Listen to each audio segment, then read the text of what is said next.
Hello everyone, myself Moyan, first year MBBS student of Prafulla Chandra Sen government medical college and hospital. তো আজ আমি discuss করতে চলেছি নিট 2025-এর কাট অফ নিয়ে। তো এখনও পর্যন্ত আমি অনেক ভিডিও দেখেছি, অনেকেই অনেক ভিডিও বানিয়েছে, ইউটিউবে অনেক ভিডিও দেখেছি, অনেক আমার জুনিয়র যে রয়েছে তাদের থেকে অনেক মেসেজও আমি পেয়েছি যে দাদা কাট অফ কত যেতে পারে। এইবারের নিটের কোশ্চেন তো অনেকটাই আলাদা হয়েছে, যেটা অনেকটা 2016 সঙ্গে ম্যাচ রয়েছে অনেকে বলেছেন। কিন্তু আমি তাদের কথা শোনার পর কোশ্চেনটা দেখলাম এবং কোশ্চেনটা নিজে থেকে অ্যানালিসিস করার চেষ্টা করলাম, এবং অ্যানালিসিস করে আমি যেটা বুঝতে পারলাম সেটাই তোমাদের সাথে আজকে ডিসকাস করতে চলেছি। তো আমি ফিজিক্সের পেপারটা পুরোপুরি সলভ করার চেষ্টা করেছি এবং কেমিস্ট্রিটাও সলভ করলাম, বায়োলজিটাও নিজে থেকে অনেকটা সলভ করার চেষ্টা করলাম। তো ফিজিক্সে সলভ করার পর আমি যেটা বুঝতে পারলাম, ফিজিক্সের 7 থেকে 8টা কোশ্চেন এমন ছিল যেটা অনেকটা যেই অ্যাডভান্স লেভেলে। এই প্রত্যেক বছর আমরা কি দেখি যে 180-র মধ্যে আমাকে 180 পেতে হবে ফিজিক্সে, কিন্তু এবারে যে কোশ্চেনটা দেখার পর আমি যেটা বুঝতে পারলাম, আমাদেরকে ওই সিচুয়েশনের মধ্যে মাথা ঠান্ডা রেখে এটুকু বোঝার ক্ষমতা থাকতে হতো। মানে এনটি আমাদের থেকে এক্সপেক্ট করেছিল যে আমরা এতটাই প্রিপারেশনটা এই লেভেলে নিয়ে যাব যে কিছু কিছু কোশ্চেন এমন থাকবে যেগুলো আমাদেরকে স্কিপ করতে হবে। টাইম ম্যানেজমেন্ট হিসাবে যা দেখা গেছে যে 180-তে 180 পাওয়া ইম্পসিবল জাস্ট। যারা পেতে পারে কেউ কেউ, সেটা নিয়ে আমি কিছু কমেন্ট করতে চাই না, কিন্তু আমার পয়েন্ট অফ ভিউ থেকে মনে হয়েছে 180-তে 180 পাওয়া জাস্ট ইম্পসিবল। কারণ এইবারে 7 থেকে 8টা কোশ্চেন এমন ছিল, বললাম যে যেই অ্যাডভান্স লেভেলে সলভ করা খুবই চাপ ছিল। তারপর 8 থেকে 10টা কোশ্চেন এমন ছিল, কোশ্চেনগুলো আগের বারে থেকে অ্যাবভ মডারেট ছিল, কিন্তু কোশ্চেনগুলো সলভ করতে গিয়ে এমন এমন সিচুয়েশন এসেছে যেখানে ডেসিমেলের পরেও 3টে করে ডিজিট আমাদেরকে নিতে হয়েছে, নেওয়ার পর তারপর ক্যালকুলেশন করে আমি অ্যান্সার মেলাতে পেরেছি। তার মানে কোশ্চেনটা যথেষ্ট হার্ড ছিল, এবং অনেকে বলেছে যে 2016-র নিটের যে ফিজিক্সের পেপার ছিল বা 2021-এর ফিজিক্সের যে পেপার ছিল তার থেকেও হার্ড এসেছে। আমার মতে অনেকটাই হার্ড এসেছে 2016 থেকে। তো আমি দেখার পর যেটা বুঝতে পারলাম, ফিজিক্সে আগের বারে যেখানে মোটামুটি 150 নাম্বার পাওয়া মানে ফিজিক্সে একটা খুব ভালো স্কোর ছিল, 150 থেকে 160, 170, 180 অনেকে পেয়েছে, কিন্তু এবারে সেই সিনারিওটা বদলাতে চলেছে। এইবারে ফিজিক্সে আগের বারে যেটা অ্যাভারেজ এক্সপেক্টেড স্কোর ছিল 150 থেকে 160, এটা এইবারে কমে সেটা হতে চলেছে 80 থেকে 100।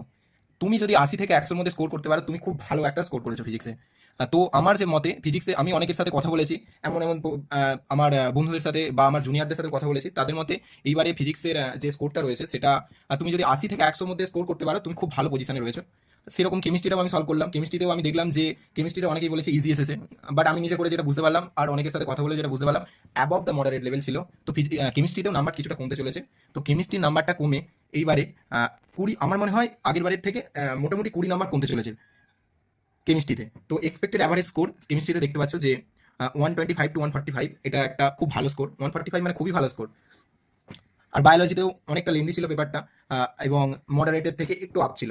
তো এইবারে যে বায়োলজিতে কাট অফ মার্কসটা, মানে বায়োলজির এক্সপেক্টেড অ্যাভারেজ স্কোর আমার মতে যেটা যেতে চলেছে 315 থেকে 330-এর মধ্যে। তুমি যদি 330 স্কোর করে থাকো, বায়োলজিতে খুব ভালো স্কোর করেছো এবং খুব ভালো কলেজ পেতে চলেছো।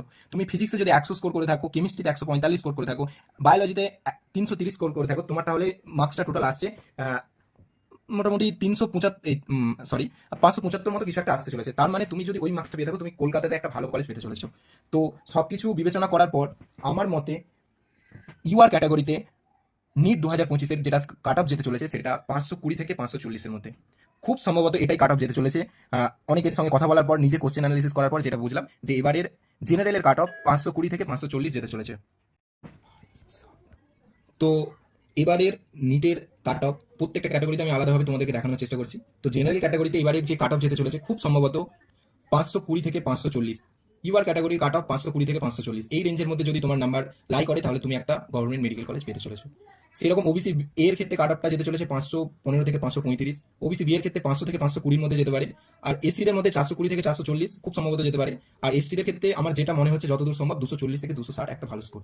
তো তোমাদের নাম্বার যদি এর মধ্যে থেকে থাকে, তোমরা এবারে একটা ভালো গভর্নমেন্ট মেডিকেল কলেজ পেতে চলেছো। তো ভিডিওটা যদি ভালো লেগে থাকে লাইক করুন, কমেন্ট করুন, এবং আমার চ্যানেলটি অবশ্যই সাবস্ক্রাইব করুন। বাই।